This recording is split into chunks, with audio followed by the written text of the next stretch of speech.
are not here, but the coaches are, and you could feel a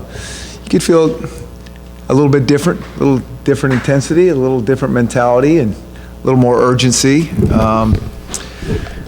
I think we've had a good week, good fall camp, good week last week, and so we've done a little game planning, but it's game week. I think that always changes everything. So we're excited to get a chance to go play here shortly. What changes did you make maybe from this mock week that you just did compared to maybe last year in terms of just the team and maybe? Yeah, this week was similar. I think one thing that we pay close attention to is making sure that our guys are recovered and fresh from fall camp. I mean, I think we looked really, really closely at that so we can work very hard this week. Like the one thing we're not doing is backing off this week in terms of the reps we get in practice and those type of things. And so that's one thing we've talked about with our guys when we come back tomorrow. I mean, we're going out there to, wearing pads and we're practicing and we're getting better. And so we wanted to make sure that we were fresh enough to do that. By the end of the week, we don't wear them back down. So that's one thing that we've looked real closely at. And then just really in fall camp as well, like, the overall picture of like how do you start? How do you start fast, and how do you start better than we have? And I don't know if anybody has the answer, but when it's not exactly like you'd like it to be, you're always trying to make tweaks. We haven't talked about Rutgers a whole lot, but what are the challenges with the first year coach and some of the uncertainties? Yeah. A lot of uncertainty. There's always the uncertainties with the first game for sure, because everybody's going to be a little different. Had a long off season to work on some things, but then you couple that with a brand new staff across the board, and so you're watching, tapes of where they came from, but then they're going to have their own ideas that are tailored to their personnel. So that's probably the biggest challenge is just. I think a team like this, I think we wish we didn't have right out of the gate, that we've had a little bit of tape of, this is who they are. And so that's probably the biggest thing. And I think the second thing is they'll have new energy. I know that staff has done a great job of changing culture and getting those guys going. And so, the combination of those things make it uncertain. Is that uncertainty even heightened when the quarterback is still kind of a big question mark for them? I don't even know if that brings more to the table or not. I just think there's so much like, well, is this not only who they're going to play, but what exactly are their schemes? What are the new wrinkles? And so really it comes back to us just being, I always talk about the defensive coordinators in college football. You're going to see it all, and you're going to see stuff we haven't totally anticipated every week. And so you have to design a scheme that has rules, and we just have to play our rules and be ready to go. And so that's where we are right now. When you get ready for going back to a brand new staff, a bunch of different pieces came together, and they're from a different region, most of them, I guess. How much, you do any intel, friend of a friend, somebody who's maybe faced Ohio State or something, you talk to some of your peer guys a little bit, or is that overrated? We really haven't. We really haven't. We haven't reached out to any of our guys. We pay attention to where they came from. They're going to do what they know, what they believe in, those type of things. And then we just have to be, assignment sound and fundamentally good to play ball. And we know there's always going to be some wrinkles that we're adjusting on the sideline every game, but certainly the first couple. Chris, when you first took over, obviously for all new head coaches at a school, there's a buy-in factor with the kids. How are they in that regard compared to where they were 2 years ago, before the opener, when you first showed up? Talking about our guys? Yeah, your guys, yeah. How much progress have they made in that regard? We'll find out here in a week. I think at the end of the day, it comes down to, how do we perform on the field. But in terms of just the flow of things, the organization of things, I think the belief and buy-in of things that we're about outside of football is 100% different. just because they've heard it now for a long time. I think they've seen and believe in some of the benefits of some of the other things that we talk about in terms of culture and this thing being bigger than just football. And so I think it's opened their eyes and they've opened their ears and their hearts, and so I think all that's good. Any special, you're getting ready for first game, but 3 games at home against X, Y, Z teams, and where you're by, is there anything particularly unusual the way this season, when you look at it, where the bye falls and all that? Is it kind of typical? Yeah, we kind of looked at the big picture. We kind of look at the preseason as a season in itself, and then we get started in our league and where that bye falls. Right now, we're just so focused on, I think one of the big things about the preseason is game 1. There's so many same thing. So many uncertainties, not only with the opponent, but our guys. You're always out there playing, and we've done things 100 times correctly, and then all of a sudden someone doesn't line up correctly, and somebody forgets to go out in a personnel group, and you're like, that hasn't happened at all. And so working through some of those type of things. So that game 1 is always interesting. And so we'll see how it goes. We just got to go play to work through those things. Chris, O-line, receiving core, a lot of talk about that. What's your comfort level with those 2 groups heading into the season? UW's guys, yes. I think we made progress. Through spring ball, I thought there was progress made. I thought through fall camp, there's progress made. So I'm really excited to see these guys go compete is really where we are. That's the bottom line. They've been playing against our defense for, whatever it is, 6,000 team reps from spring ball to fall camp. And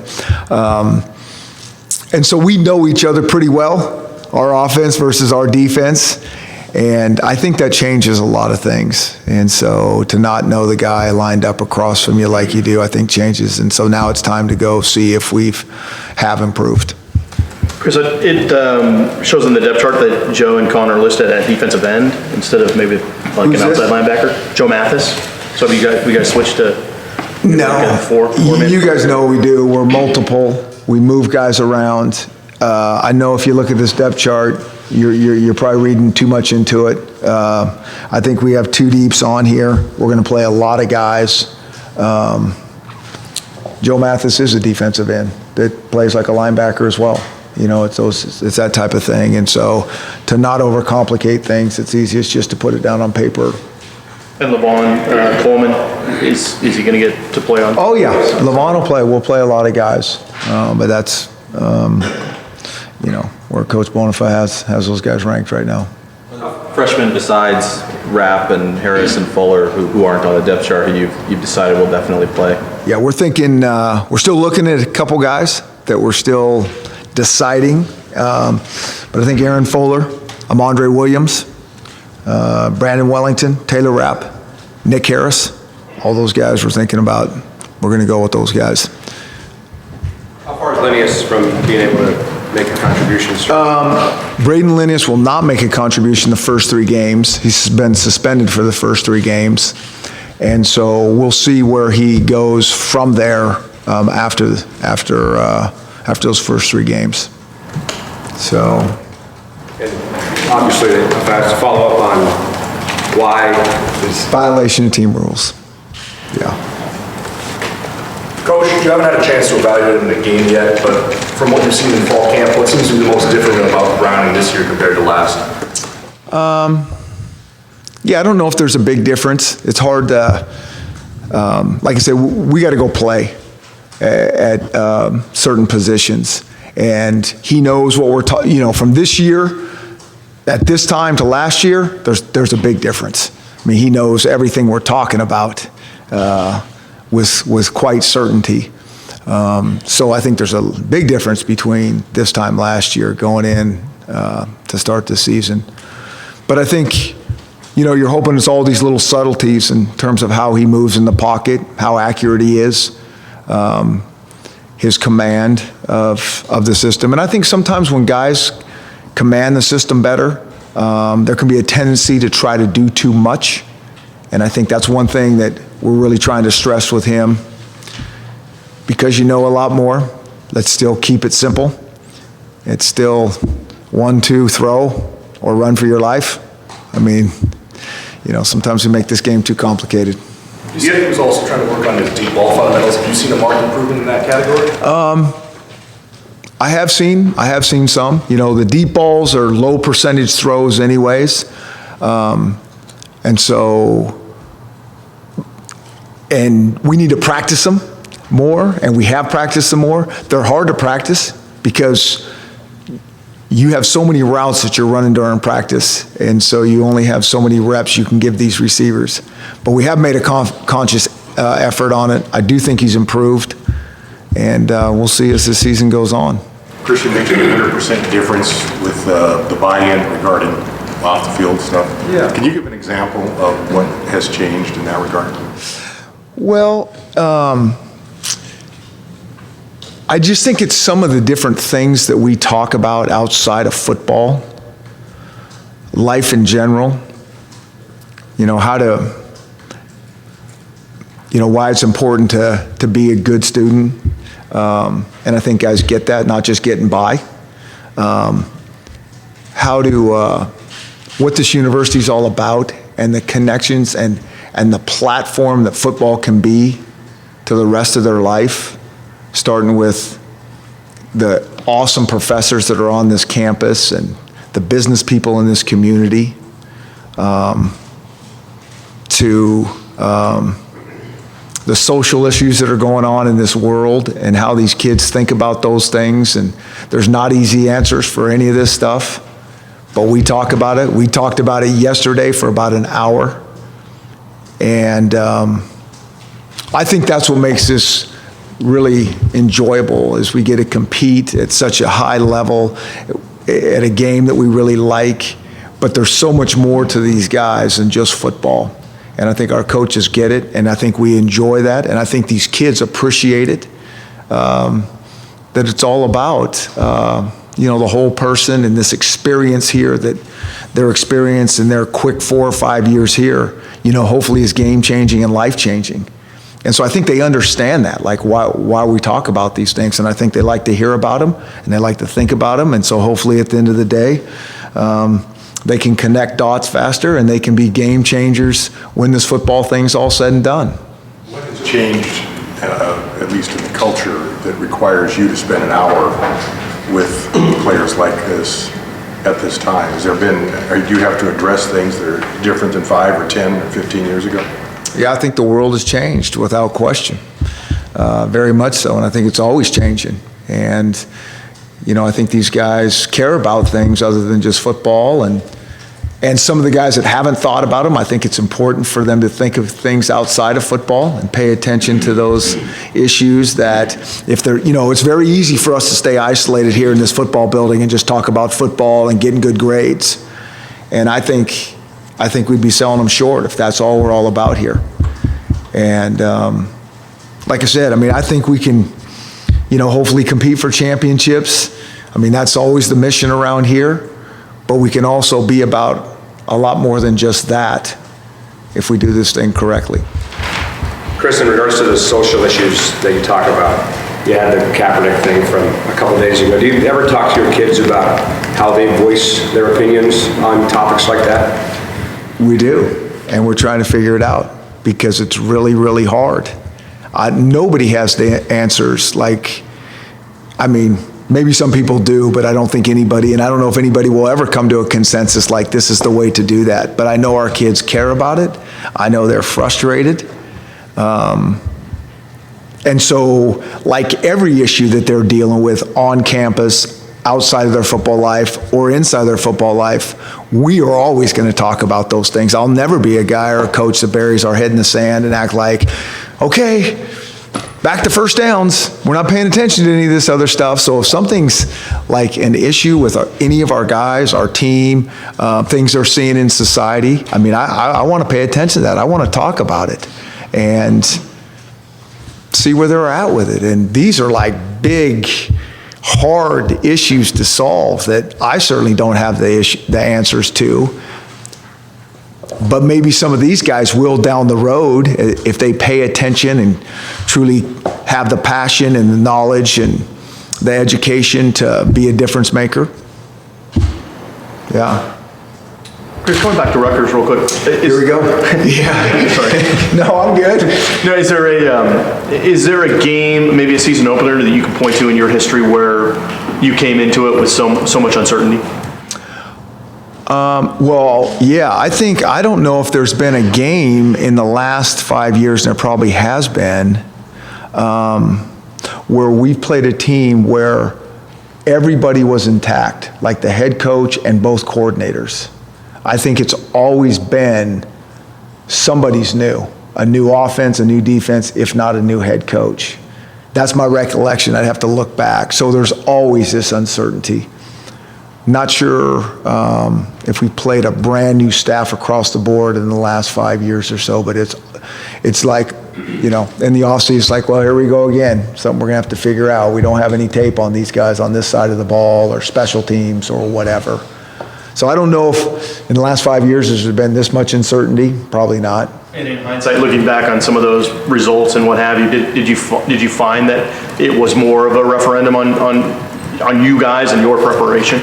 Yeah, it is. I mean, the coaches do what they do. They're always going to have wrinkles, but you know how they're kind of raised and the philosophies they believe in. They put it on tape somewhere, some way. And then it's all the wrinkles that they throw at you as well. I mean, the problem is, even with those guys having our tape, all of our tape, there's a lot of offense, defense, and special teams there. So it's like, well, how do you get ready for all this? You got to boil it down to the cores and prepare for those and deal with the new stuff and the wrinkles. And is there anything special in terms of the 11 o'clock start that you guys are having to? I don't think it's so special for us. It might be special for our fans. And so we need our fans there. That's the one thing I just really want to make a big deal. I mean, this place is so unbelievable for so many reasons we were just speaking about. But when that place is packed up and our fans are there with passion and energy, it changes everything. And we don't have our students here yet. And so for everybody that has season tickets or game tickets, even if they can't make it, to pass them on to their neighbor. It's just really important to this program for us to, I think about the Seahawks a little bit. It doesn't matter if it's preseason game or who they're playing. The 12s, they're there. I mean, with passion. It's one of the hardest places to play in the country, NFL or college. And I know this place back in the day was one of the hardest places to play because of all the passion that showed up in those stands. And so I'm always making a plea for, come to the games. At 11 o'clock kickoff or an 8 o'clock kickoff are not sometimes ideal, but we need you. When you got a running back come back who's very productive last year, what do you do now through camp and then into the season to make sure you use him the way you want to use him, and at the same time make sure you're developing and using that number 2, 3, 4 guy and getting them ready? Yeah. I think Keith Bonifar, our running back coach, does a great job with that. He really does in practice. Those guys,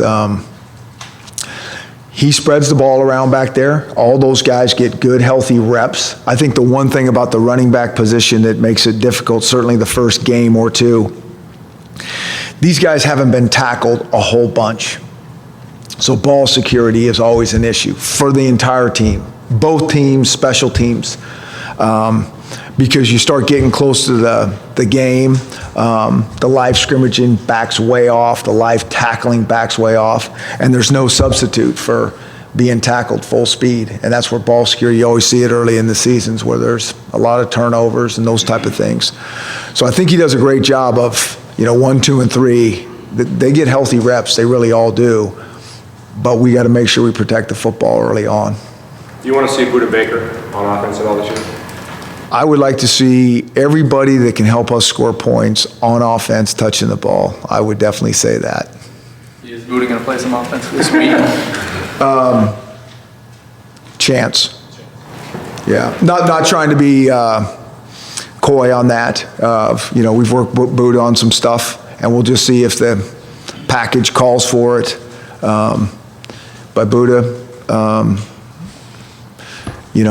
was quite a playmaker with the ball in his hands in high school. See if you could translate that. Are there some guys that really look forward to an opportunity like that, even if it's a fun way, and some who don't want anything to do with it? No, they all want an opportunity like that. That's a little bit of the problem with it. As soon as Buddha, somebody on the other side of the ball getting, I got Elijah Qualls going, have you seen my tape in high school where I was Vita Vea? I mean, all those guys. And then, everybody now wants a package. Chris, you made a change at wide receiver coach. Obviously, you want something different there. What has Bush brought to the table so far that you like and that you see is going to be different than what you had before? I think his relationship with the players is really good. I think he really is connected to those kids in there. I think he's a demanding coach. I think he's a demanding coach that is extremely positive with how he relates to those kids. And I always think that's a unique combination, to be a demanding coach, that the standard's set and we will not budge from it. But to be on the positive side, to blend those two things together is tricky. And I think some guys have a unique style that can do that, and I think Bush does that. What about Kaika? He's been great. I mean, I think, again, he's getting very connected. I think his players are connected to him. He has a different style than Coach Choate did, and which I think is really good and really healthy for our guys, because our guys got a lot of things from Coach Choate, and now they're starting to get a whole nother thing from Coach Malloy. And I always tell them, you got to use this anytime there's a coaching change. That's hard because you usually have some connections to the coach, but in the big picture, that really can be a positive, because these coaches are all pretty good in terms of knowledge of the game and techniques and fundamentals. And so now you're going to get somebody that does a little bit differently, and there's not one way to do things. There's a couple different ways, and so you're just arming yourself with more tools to play more effectively. Does this opener feel different for you? 2 years ago, it was your first game here. Last year, it was the hoopla about going back to Boise. Well, it certainly feels a little bit different than that. Yeah, that's a good one to have behind us in terms of that.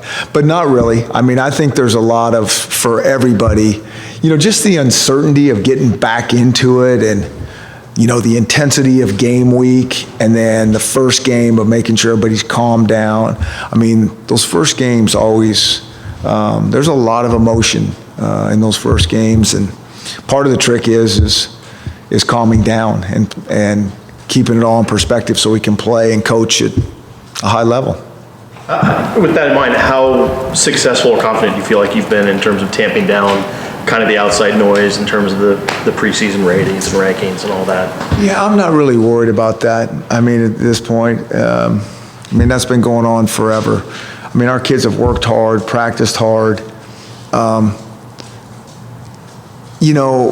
matter how this game turns out, that just doesn't matter. It's going to be a hard-fought, tough game. I mean, there's just a lot of uncertainty, and it's one game, and it's one game at a time, and it's one play at a time.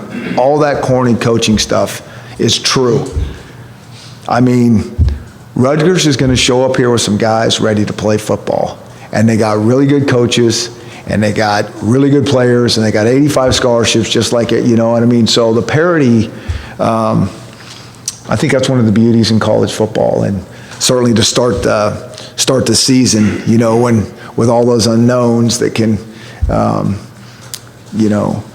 even things out and all that. So this is going to be a tough, good, hard opening test for this team to see, okay, can we play one play at a time and put that play behind us and let's go. Are you voting on the coaches poll this year? I vote every year. You like doing that? I like it at the end of the year. You made a point over the offseason to not just dismiss the losses of Feeney, Littleton, Clay, Tupou. What have you seen as far as the guys that will take their spot that makes you feel good about guys coming? I think one of the keys to great football, defensive football, is being able to pressure the passer. And those were our two best guys at doing that. So that's an unknown for us. Tawny was a great leader for us. Everybody loved that guy and would listen to him. And, all the behind the scenes, the game 8 and 9 when it's hard and we need to practice and turn it up and we need to, win at the end of the season to even go to a bowl. I mean, that's Tawny type of guy. And not that we don't have other guys. I feel good about our leadership, but it's still all work in process. It always is. So we'll see. We'll see how we evolve. And, it's just, this, like I say, it's game 1. And if we're not better game 2, I'm going to be really, really disappointed. In game 3, if we're not making strides, that's how we need to look at this. Not about rankings, not about anything. It's like, are we coming out of the gate playing at a good level? And did we improve? And what do we need to shore up things? What do you lose with Constantine being out? Sean is one of the best team guys we have. He's unbelievable. Hasn't been a starter here. He's the number 1 guy that I love just watching on the sideline. How passionate he is about his teammates. When he practices, whatever it is full speed, 1 speed. He's a unique guy in terms of how positive, how thoughtful. You talk about being a team first. That's Sean Constantine. And is there any update on his surgery or? Well, it was a long one. It was a hard one. But I think it was kind of like they thought it was going to be. So, we're not really expecting to get him back this season. Yeah. And any other updates on any other guys in terms of long-term? No long-term issues. So we're rocking and rolling right now. Are you guys named captains, Chris? No. We have a couple guys that'll go out for the coin flip every game. That's not captains in my mind. We'll have really our seniors do it. I think Kevin and Darrell will probably go out there most of the games. I think they've been really good leaders. We're going to rotate seniors through there. We're going to have a special team player of the week go out there as kind of a reward for playing good. The seniors for, all they've been through. And so I kind of think of that as a reward. But I think about, they could be leaders, but I don't think about going out for the flip of the coin as really being, those are our leaders, because we have a lot of guys across the board, underclassmen, juniors. Heck, we got some redshirt freshmen that I think are doing a good job with leadership stuff. Chris, speaking of Kevin King, how does the depth of this secondary, not just from a starting perspective, but the overall picture compare to what you've had before at this level? That is definitely different. Well, when we first got here, that is definitely different. So that feels much different. But I know this, what's that? Different, better. Yeah, different, better, for sure. We have some depth there, some guys that have played, all those type of things. But I always say this, I think on offense, I think the tight end group takes a pounding. That's just my experience over time, that you have to have a hand. If you're going to use tight ends, you better have a handful plus of tight ends, because those guys, from running to blocking to catching to everything, they take a pounding. And I think on defense, corners get beat up. They get hurt. I don't know, because they're little. And so we better have some guys there. And, we haven't played a game, so we have some depth right now, but we know how that changes. We're surprised at how good Disley's hands are, considering how big he is, and what kind of role has he played for you this year? Yeah. No, not really surprised at that, because when we recruited him in high school, we were thinking, what position are we going to recruit him at? And I think he even maybe in his heart was thinking maybe more tight end than defensive line. And so when we kind of kicked him over there, and he brings a unique skill set because he can catch the ball well, but he's a big physical guy at the line of scrimmage. Is he still a two-way guy for you, or just strictly tight end? He's been playing all offense. But he's also a really smart guy, that if anything happened and we had to get some things done over there, we could kick him over there and practice him up, and he'd be okay. Chris, based on if you can recollect the kind of the preseason last year in fall camp without John Ross and now having John with there, have you noticed any substantial differences between how things go? Yeah, I mean, I think if John Ross stays healthy for us, whether it's preseason practice or I mean, that's where you really notice him. I mean, you know, he's just a guy that people are going to have to pay attention to, and it's going to help the other receivers, but let alone us and him. I mean, he needs to get the ball. We need to figure out how to do that. And so, yeah, I've noticed a difference for sure. And with the kick return game, besides him, is it going to be Chico, Buddha, some other guys in the Absolutely, mix? all those guys. You know, I mean, that's what's nice about that. We got some guys that have been pretty good with the ball in their hands, you know, and Austin Joyner can do some things. And so you'll see all those guys probably back there during the course of the year. And in your mind, what has Chico done to really develop his game? Chico's awesome. He is another one-speed guy. He practices like he plays. He is very competitive. We could play him at some running back, you know, slot, outside, kick returner, special teams. I just like those guys that I think of as football players, and that's what Chico is. And all he wants to do is go play and play fast and play tough. And those are the guys you really like to be around. Chris, I think one of the things the old school fans liked about the Vices helmets is it meant gold helmets for every game. With those helmets now out, Yeah. is that still the case? I know that you'll see that on Saturday. After that, we really haven't got any further than that, to tell you the truth. You care about stuff like that? I care. If it wasn't for the players, I get that's my helmet too. That's the one I like. I like the traditional uniform. But I really care about the guys that wear those uniforms and what they're all about and how passionate they are about certain things.